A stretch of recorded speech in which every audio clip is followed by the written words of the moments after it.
맞는 것이다. 그리고 현재 우리 한국교회가 겪고 있는 문제이기도 하고 또 그 문제를 풀어볼 수 있는 해답을 도모하는, 모색하는 이런 시간이 됐으면 좋겠다 싶어서 준비를 해봤습니다. 여러분, 미약하지만 이쁜 마음으로 도와주시고 경청해 주시면 감사하겠습니다. 그래서 주제 제목을 개혁주의 소명단과 목회적 소명에 대한 고찰이다 이렇게 살펴보았습니다.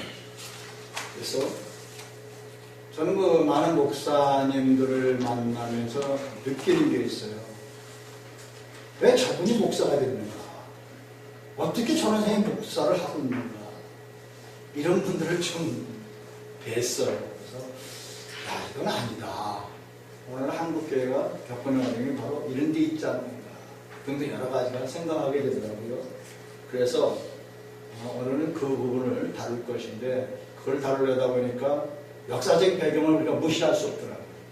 그래서 역사적 배경, 목회에 대한 역사적 배경과 또 나중에 가서 현 시대, 우리 시대에 맞는 좀 이런 것도 살펴보고 또 우리 한 청년이 지금 꿈꾸고 있는, 계획하고 있는 것도 설명하면서 하겠습니다.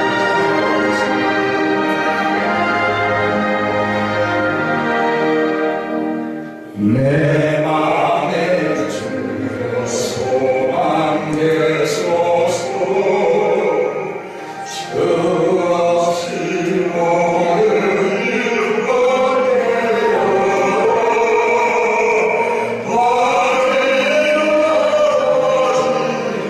주님 생각 잘 나를 함께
오늘날 기독교는 다양한 사회적 기타를 받고 있습니다.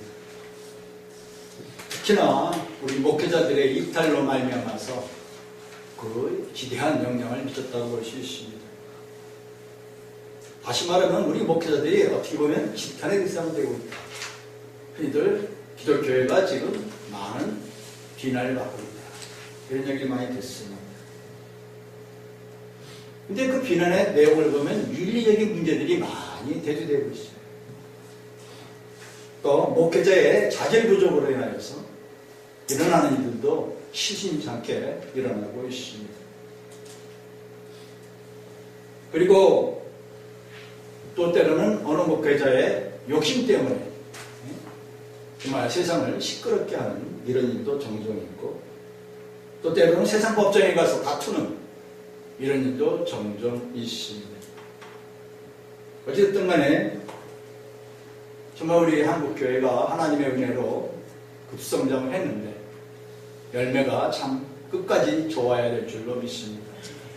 그런 과정 속에서 오늘 목회자의 소명에 대해서 바른 이해가 되고 있는가? 목회자 소명에 대해서 물어보면요, 목사님들 중에 제대로 대답을 하는 분들이 많지 않다. 이상한 대답들을 또 하고요. 이따가 나오겠습니다만, 두 번째는 과연 우리의 부르심에 합당한 것인가? 그리고 세 번째로는 부르심에 합당한 노력이 있는가? 이런 것들을 우리가 살펴볼 필요가 있다고 생각이 됩니다. 첫 번째로 일반적인 소명론을 말씀드리겠습니다. 목회자 소명은 일반적인 소명관의 기초를 두고 있습니다. 이러한 일반적인 소명에 대하여 간략한 역사적 개관을 우리가 짚고 넘어가야 다음 이야기로 진행이 될 수가 있습니다. 일반 소명론적의 역사적인 개관을 살펴보면 우리가 속해 있는 우리 한국, 특히 동양의 우리 유교 문화권, 도교 문화권, 또 불교 문화권, 거기다가 신분의 귀천이 있었죠. 양반, 중인, 상인, 등등. 또 귀천이 있었죠. 그래서 사회적인 영향력이 있는 사람들은 귀히 여겨졌고, 영향력이 없는 사람들은 천대받던 이런 시대를 우리가 오랫동안 지내왔었습니다. 근데 이러한 직업의 천대도 우리나라뿐만 아니라 서구 사회에도 있었다는 사실입니다. 그리고 서구에는 좀 더 이것이 철학적이고 신학적인 이유들이 있습니다. 우리나라는 그런 것이 없었고 철학적인 이유만 있었을 뿐이죠. 과거 고대 그리스로 올라가 보면 고대 그리스 철학자들은 일반적으로 인간은 영혼과 육체가 있는 합리적인 동물이다 이렇게 생각을 해왔습니다. 이 가운데 인간의 영혼은 인간으로 하여금 신과 같게 해주는 요소가 있다고 보았습니다. 왜냐하면 신의 특성이 바로 영이기 때문에 우리 인간에게 있는 영을 한 요소로 보았던 것입니다. 그래서 신을 닮은 가장 신성한 요소가 바로 우리에게 있었다 이렇게 이해를 했습니다. 인간의 육체는 동물도 가지고 있는 것으로 인간을 동물과 비슷하게 또 만들어주는 것도 있다 이렇게 보았습니다. 이렇듯 철학자들은 자연계에서 인간이 가장 신과 같다고 하는 우월한 지위를 인식하고 있었고, 또 이들에 따르면 신은 완전하게 어떤 필요도 가지고 있지 않다. 따라서 어떤 노동도 필요하지 않고, 그러니까 노동하는 사람들을 굉장히 천대했다는 것을 말씀드립니다. 노동하지 않고 명상하고 묵상하는 사람들을 가장 신과 가까운 존재다 이렇게 여겼습니다. 그리고 점치와 학문은 그들의 이상이었던 것입니다. 신이 인간에게 준 소명은 짐승과 같이 자신의 본능을 필요를 채우게 하려 육체적인 노동을 하는 것이 아니라 바로 신과 같이 명상을 하고 신과 같이 지식과 지혜를 즐기는 것이 신과 같은 영유를 누리는 것이다. 신의 모든 것이 원천이 바로 그곳에 있다 이렇게 보았던 것입니다.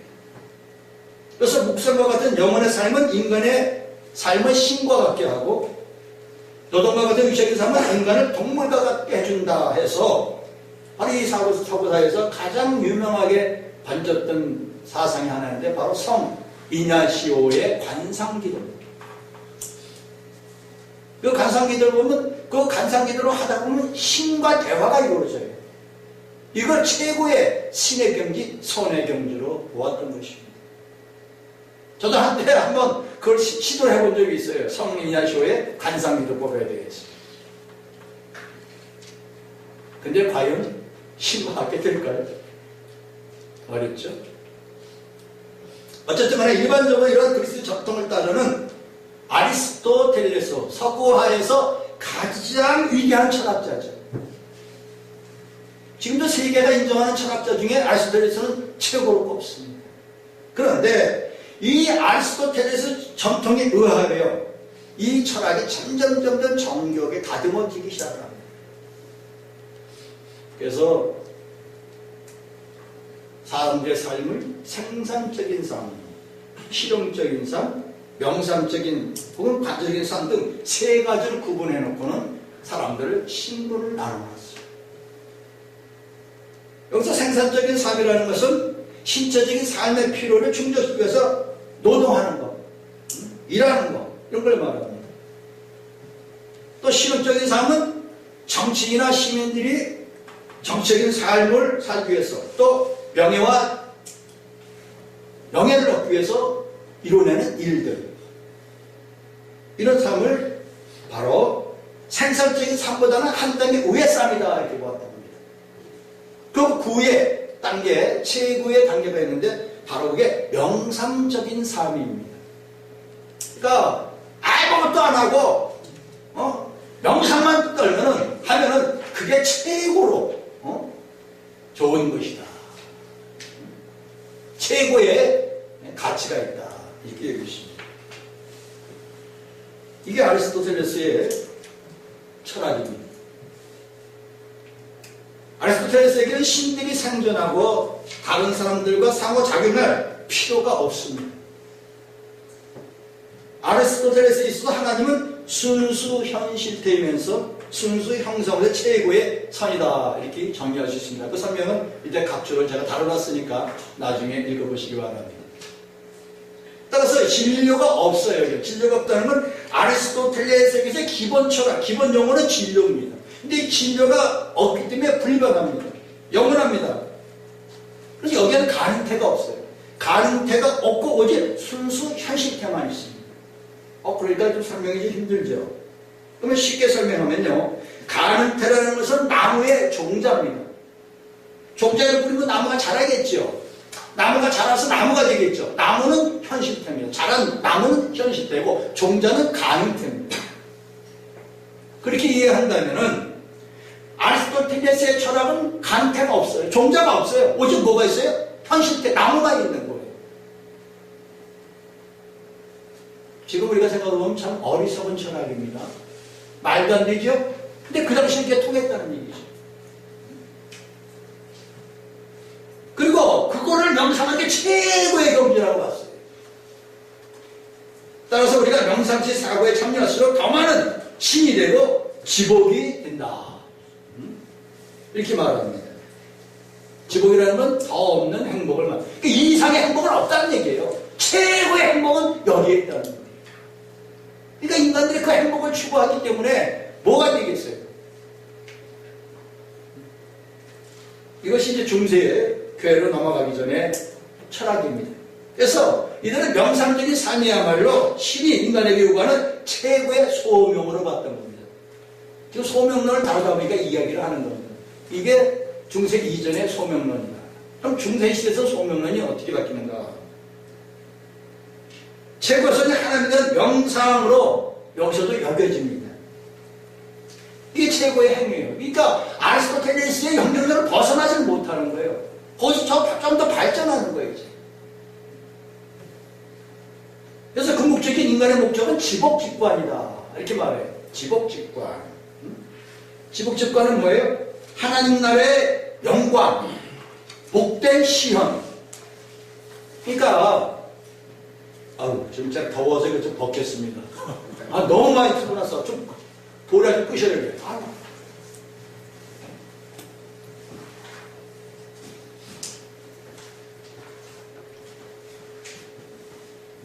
복된 배움이라 이렇게 말하는데 우리 성경에서 보면은 고린도전서 13장 12절 이하 또 요한 1서 3장에 나오는 내용입니다. 잠깐 살펴보면은 요한 1서 3장 2절에 사랑하는 자들아 우리가 지금은 하나님의 자녀라. 장래에 어떻게 될지 아직 나타나지 아니하였으나 여러분 장래에 우리의 모습은 어떨까요? 어떤 모습을 그리고 계십니까? 근데 2절에 뭐라고 말하냐면 그가 나타나시면 우리가 그와 같을 줄을 아는 것은 그의 참모습 그대로 볼 것이기 때문이다 그랬어요. 나는 이 대목이 너무나 마음에 들어요. 자, 지금 장래는 우리가 나타나지 않았지만 그가 나타나시면 누구예요? 부활한 그리스도를 말하는 거거든요. 부활한 그리스도께서 나타나시면 우리가 그와 같을 줄, 부활하신 주님과 우리가 같아진다는 거예요. 그러면 그게 바로 그리스도의 참모습이에요. 여러분, 부활의 주님 참모습 여러분 그려보셨어요? 성경에 분명히 우리에게 보여주고 있어요. 답을 주고 있어요. 나는 이 모습을 항상 기대해요. 근데 이 모습이 언제냐? 우리 주님 재림할 때 내가 그렇게 분명히 변화될 겁니다. 그럼 그 모습이 어떤 모습이냐? 성경은 그걸 설명하고 있어요. 바로 변화산에서의 모습이에요. 그 옷이 광채가 나며 변화산에서 있었던 일이에요. 세상에서 빨리 하는 자가 그렇게 희게 할 수 없을 만큼 매우 희어졌더라. 도저히 인간의 언어는 표현할 수 없는, 상상할 수 없는 그 광대고 희양찬란하고 밝은 그 모습을 설명하는데 빨래 하는 자가 아무리 빨리 그렇게 희어지지가 않는다는 얘기는 표현할 수 없다는 얘기잖아요. 인간의 언어는 이야기할 수 없다는 얘기잖아요. 내가 주님과 함께 할 때는 이 모습일 겁니다. 할렐루야. 아멘. 주님 부활할 때도 내가 이 모습일 거고 내가 이 상 떠나서 주님 앞에 갈 때도 내가 분명히 이 모습일 겁니다. 이걸 우리가 많은 목사님들이 당신 죽으면 어떻게 될 건데 하면은 우물쭈물해요. 왜 답을 못합니까? 내가 주님 사역하다 주님 부름 받아서 가는데 내가 주님과 같아질까? 100% 확실한 거 아닙니까? 내가 세상으로 가지 않는다면 구원받고 주님 앞에 간다면 분명히 이 모습일 겁니다. 왜? 계시록에도 분명히 이렇게 말하고 있거든요.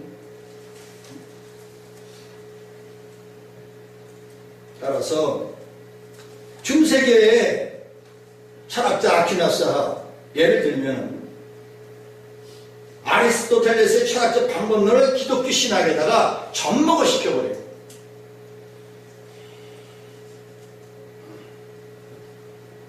그래서 인간의 삶 전체의 목표를 지복직관에 두었어요. 근데 문제는요, 이 지복직관을 너무 활용하다 보니까 나타나는 괴리가 있었어요. 그게 뭐냐? 바로 면죄부 사건 같은 것이 나옵니다. 천국에 가기 위해서는 수단과 방법을 가리지 않는 이런 끔찍한 일이 벌어진 것이 바로 면죄부 사건이라고 저는 생각을 합니다. 돈을 주고서라도 이 모습 가야 될 거 아니야. 천국에 가야 될 거 아니야. 한마디로 끔찍한 일이 벌어진 거죠. 왜? 인간의 삶 전체의 목표가 바로 여기에 있으니까. 지복직관에 있으니까. 이와 같은 맥락에서 누가복음 10장 38절에 이야기 보면은 예수님께서 어느 마을에 가죠. 우리가 잘 아는 마르다와 마리아의 얘기입니다. 예수님이 말씀하시는데 마리아는 날개치에서 말씀을 듣고 마르다는 열심히 봉사를 하고 지방을 하고 있었죠. 그러니까 마르다가 화가 나죠. 지 동생이 그냥 와서 거들어주지 않고 말이죠. 그러니까 주님께 그러죠. 제발 쟤 좀 와서 좀 거들게 해주라고. 근데 주님께서 뭐라 그래요? 마르다야 내가 많은 일을 염려하고 근심하나 그러나 몇 가지만 하든지요 한 가지만라도 족하니라. 마리아는 이 좋은 편을 택하였으니 빼앗기지 아니하리라. 여기서 마리아의 삶을 명상적인 것으로 해석을 한 거예요. 이게 중세 교회의 한 단면입니다. 그러니까 마리아보다는 마리아가 더 우월하다고 보는 거예요. 예수님이 이렇게 말씀하니까 또 딱 들어맞는 아리스토텔레스와 아퀴나스의 이 모든 철학이 딱 들어맞는 거예요. 이게 합리성을 주는 거죠. 그래서 명상적인 삶의 초점은 어디로 가느냐, 그래서 만들어진 게 바로 수도원이에요. 수도원 삶이 만들어지는 거예요. 그래서 수도원의 삶이야말로 하나님 주신 궁극적인 목적을 달성하는 최고의 선으로 보았던 겁니다. 그래서 그 당시에 수도원이 엄청 많이 만들어지죠. 수도사들이 많이 배양이 되고 배출이 됩니다. 이런 논리에 따라서 수도원 생활은 신의 은총을 받는 최적의 수단이었던 겁니다. 그러니까 수도원에 사는 수도사들이 대접을 받았던 거죠. 지위가 높았던 거죠. 근데 여기서 문제가 생겨요. 무슨 문제냐?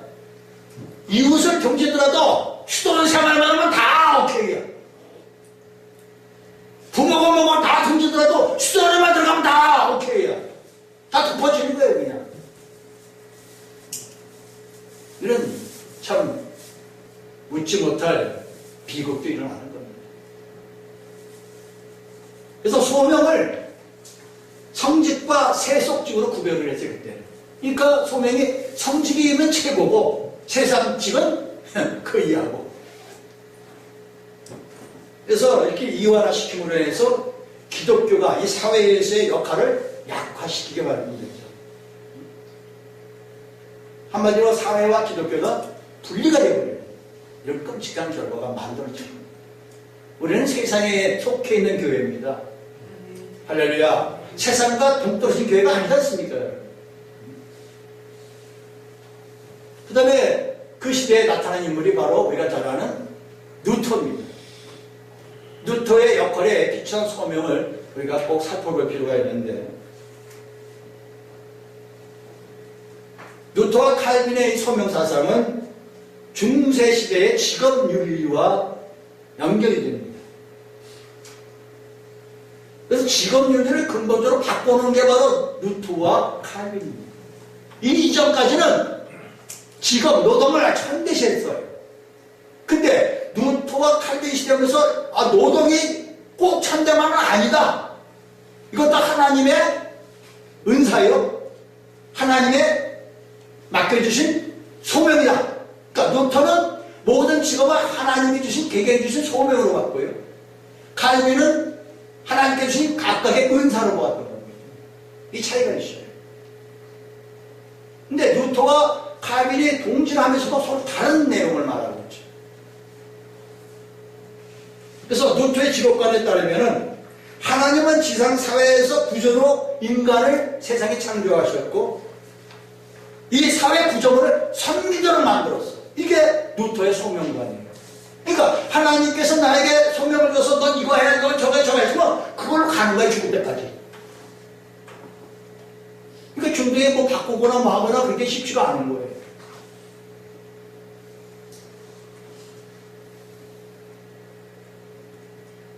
그래서 루터는 중세시대에 수도원 생활을 강력하게 비판을 합니다.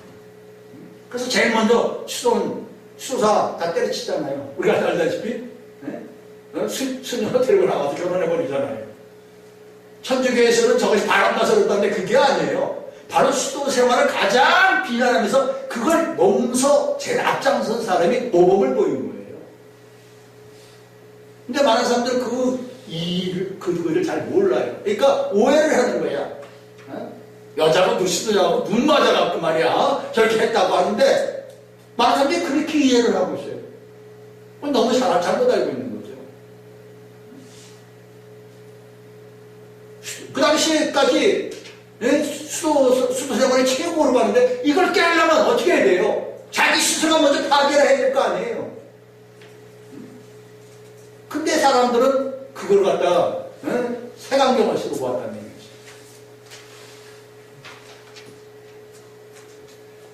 그래서 루터는 1521년에 수도원의 맹세에 대하여 라는 글을 발표합니다. 그래서 수도원 생활에 대해서 아주 결정적으로 반대를 하고 또 가족과 세상과 격리돼서 고독하게 사는 것은 아주 아주 악한 것이다, 못된 것이다. 이렇게 말을 합니다. 그래서 수도원의 맹세, 수도원에 들어가면 꼭 맹세를 해야 되잖아요. 그리고 그 맹세는 죽을 때까지 해야 합니다. 그러니까 이 맹세는 하나님 말씀을 어기는 것이다. 그렇게 강력하게 비판을 합니다. 그래서 여기서의 소명사상은 소명을 의미하는 라틴어 바켈로라는 말을 두 가지 의미를 가지고 있습니다. 첫째로는 복음의 선언을 통하여 하나님의 자녀들이 하나님께로 부름받는 것을 의미한다. 그러니까 중세시대에 루터가 이 말하면 그 당시에 획기적인 사건입니다. 그 이전에는 어느 누구도 그런 말 한 적이 없어요. 그러니까 루터가 그 당시에 개혁할 때 세상을 뒤집어 놓을 만한 말을 한 거예요. 역발상으로 말을 한 거예요. 두 번째로는 각자가 농부로서 상인으로서 또한 그와 같은 직업인으로서 부름받은 것을 의미한다. 그러니까 그때까지 모든 노동에 대한 직업들을 하층으로 보았는데, 성직이층으로 보았는데, 부터는 그게 아니다. 각자가 다 하나님께 공동하게 부름받은 소명이 있다. 그러니까 신분의 귀천이 있을 수가 없다는 얘기야. 여기까지 옳죠, 그죠? 근데 그 당시에는 굉장히 개혁이죠, 이것도. 엄청 개혁이에요. 속된 말로 옛날에 양반과 쌍놈이 있었는데, 예? 어느 사람이, 야, 양반 쌍놈 없어! 사람은 다 똑같은 거야! 지금에 따라 다른 거야! 뭐? 백정이라고 해서 최고 하위로 가는데, 그런 거 아니야! 하나님이 각자 나에게 준 소명이야! 그럼 양반 시대에 양반들에게 통할까요, 그게? 절대 안 통하죠. 마찬가지로 루터가 그걸 내치니까 통하겠어요. 그러니까 교황청에서 난리가 뒤집어졌겠지. 어쨌든 중세 수도원에서 성직자 생활, 바로 루터가 이런 개혁을 외치다 보니까 부딪힐 수밖에 없었죠. 그래서 이런 다양한 사람들이 소명을 받아서 각자 자기에 맡은 자리에서 그 소명을 감당하는 게 아주 중요한 임무다. 그래서 노드는 모든 위치, 즉 스테이션은 다른 사람들에게 봉사하기 위하여 정해져 있다. 이렇게 보았던 겁니다. 근데 중세의 수도원 성직자 제도들은 하나님이 설립한 것이 아니라 종교적 이기주의에 타락한 부산물이다. 이렇게 정리할 수 있을 겁니다. 그래서 그것은 하나님이 만든 것이 아니라 하나님 각계를 부르신 역할들이다. 이게 루터의 소명의 이해입니다. 그래서 농부의 역할은 하나님의 뜻과 농업을 통해 사람들 사이에 사랑을 실천하는 것이고, 왜 사랑이냐? 농부가 농사를 지어서 다른 사람을 먹이게 하잖아요. 농부가 농사를 안 지면 먹을 수가 없잖아요. 먹거리가 없잖아요. 그러니까 이것도 사랑으로 봉사하는 거예요. 틀린 얘기는 아닙니다. 우리가 여러분 식사를 하시면서 그 농부에게 우리 감사를 해야죠. 농부가 농사를 져도 우리가 먹을 수 있는 거잖아요. 바로 그 얘기라는 거예요. 그래서 근데 흠이 하나 있어요. 예를 들어서 왕이, 그 당시에 왕의 세습은 장자가 세습을 했죠. 장자가 세습을 하는데 이 장자가 자정비자냐, 좀 모자라. 그러면 차남이나 다른 사람은 대체해야 옳지요. 근데 루터의 방식에서는 그게 안 되는 거예요. 장자는 장자를 가갖고 왕이 돼야 한다는 거예요. 이게 하나님이 그에게 준 소명이라는 거예요. 참 어떻게 보면 지금 우리가 생각하면 말도 안 되는 얘기지만 그 당시에는 그게 통하는 얘기예요. 그래서 이걸 또 뒤집은 게 누구냐 나와서 바로 칼빈입니다. 그래서 칼빈은 루터의 소명만을 은사로 바꿔버립니다. 여기서 은사라면 바로 루터의 그 직업, 역학에 대한, 역할에 대한 기반을 하면서도 은사를 주장하고 있어요. 그러니까 은사는 뭐냐? 하나님께서 각 사람에게 각자 주어진 은사가 있다는 거예요. 그 은사에 맞게 직업에 자기가 종사하는 거예요. 나는 자동차, 나는 타이어, 나는 목회, 나는 농구, 나는 장사. 이게 다 은사라는 거야, 하나님이 주신. 그러니까 하나님께서 자기가 준 은사를 자기가 각자 다 활용하면서 사회에 봉헌하는 것이 이웃 사랑이라는 거예요. 왜? 그 사람이 그걸 해주면 다른 사람이 특별히 하나의 혜택을 입으니까. 그것도 이웃 사랑으로 나가는 거예요. 그 사람이 그것에서 먹고 살게 했지만은 결과적으로 이웃을 사랑하는 것이다. 내가 한쪽이 내가 먹고 살기 위해서 농사를 졌지만은 결국 다른 사람을 만성을 먹이겠습니까? 이것도 또한 이웃 사랑인 거예요. 그러니까 하나님의 사랑이 이웃 사랑으로 이어지는 겁니다. 그래서 뉴턴이 현재의 사회가 창조의 질서를 반영하는 것이다.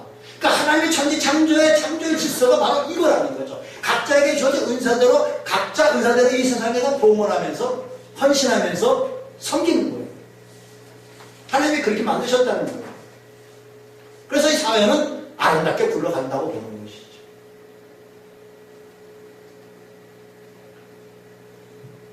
근데 칼빈의 소명은 하나님과 하나님 목적에 대한 지식과 분리될 수 없도록 딱 결합이 되어버렸어요. 그래서 적절한 신분과 직업, 사회체계를 수립해야 한다라고 주장을 했습니다. 그래서 루터에게서는 직업이 역할이었지만은 역할은 바로 신분을 말하는 거죠. 그러나 칼빈에게 있어서는 은사권, 능력과 자질에 근거해야 한다. 그러니까 루터 생각과 칼빈 생각은 다르죠. 근데 우리가 지금 고대 그리스부터 쭉 단계를 지금 제가 설명하고 있는 겁니다. 단계적으로 보니까 자꾸 발전해가죠. 좋아지고 있죠. 근데 한 단계 좋아지는데 수백 수천 년이 걸린다는 거예요. 말은 간단하지만 하루아침에 이게 바뀌죠.